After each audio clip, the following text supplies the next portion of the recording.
I'm going to talk about 3 different frameworks that you can use to think about how to structure your body paragraphs. Each one of these 3 frameworks tells you to do very similar things. Just use the framework that you find most understandable and helpful. The first framework has the acronym TAXES. The T in TAXES stands for topic sentence. Each body paragraph should have at least one sentence that clearly explains what the main point of the paragraph is. Usually this topic sentence will be near the beginning, will often be the first sentence. What you want is for your reader to be able to understand the gist of your paper from reading your introduction and each topic sentence in your body paragraphs. If your reader can actually make sense of that, then you're probably doing very well. The A in TAXES stands for assertion statements. These are statements in which you make a contentious claim that could be argued for or against. After you make those assertions, you then need to back them up with examples and evidence. This is what the X in TAXES stand for. The examples and evidence are supposed to illustrate and back up the assertions. So you're not just pulling things out of your head, you're actually providing some good reason to believe the things that you're claiming. The E in TAXES stands for explanation. You need to also have sentences in which you explain and comment upon the evidence. Evidence is never self-evident. You can't assume that your reader will understand the significance of the data points, the quotations, or the concrete examples that you're putting forward. You need to help them through it. You need to help them understand what you're trying to show with your examples and evidence. The S stands for significance. This is where you say what the examples, the assertions, and the explanations mean. You connect the points that you're making to some bigger picture.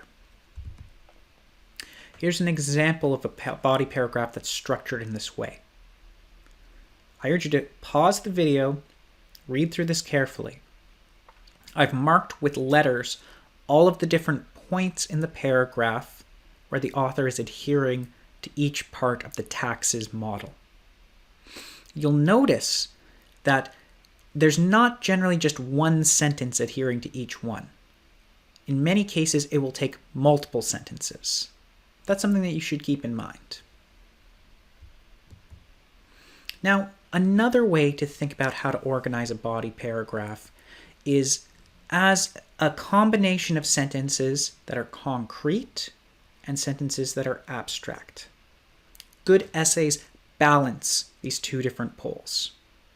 Sentences are very concrete when they're close to something tangible, when they're close to some specific piece of evidence. Sentences are abstract when they're a bit more removed from evidence that you can point to, and instead are thinking about broader, bigger picture concerns. Good essays have a balance of concrete and abstract sentences. And we can think about them as falling along a spectrum that has about 5 different levels. At the lowest level, the most concrete, sentences are just raw pieces of data or information. The next level up is where you have sentences that are explaining, interpreting, or summarizing evidence. The next level up from there is where you have some sort of conceptual summary, where you're providing a commentary that combines multiple pieces of evidence or that describes a broader sort of example. The next level up, you're getting quite abstract, quite removed from evidence, and you're thinking about some big picture assertion, problem, or solution. At the most abstract, you're completely removed from anything that's tangible, and instead you're just thinking about larger scale solutions or conclusions. Now, Eric Hayot, who's an expert on academic writing, suggests that paragraphs should ideally have this sort of uneven U structure. They start off at quite an abstract level, then they get more concrete and have more specific pieces of evidence, and then they end by becoming more abstract again. Here's an illustration of a paragraph that adheres to this sort of model. And I've marked in the numbers the different levels that each sentence or section is adhering to. I encourage you again to pause the video, read through it, see how the paragraph transitions between abstract statements to concrete statements, back out to abstract statements.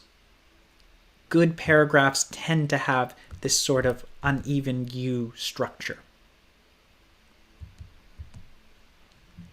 The last framework that I encourage you to use is a 7-sentence body paragraph template. This ultimately is doing the same thing as the taxes or concreteness abstraction models, but it's just spelling out for you exactly what you should do at each point. Now, I encourage you, if you want to use this model, to try to just work with it as a start.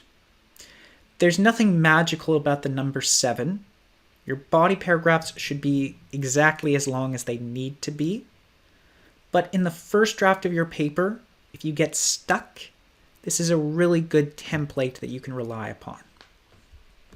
In this template, you dedicate the first sentence to a topic sentence, the second sentence to explaining why the topic sentence is true, or developing it a bit further.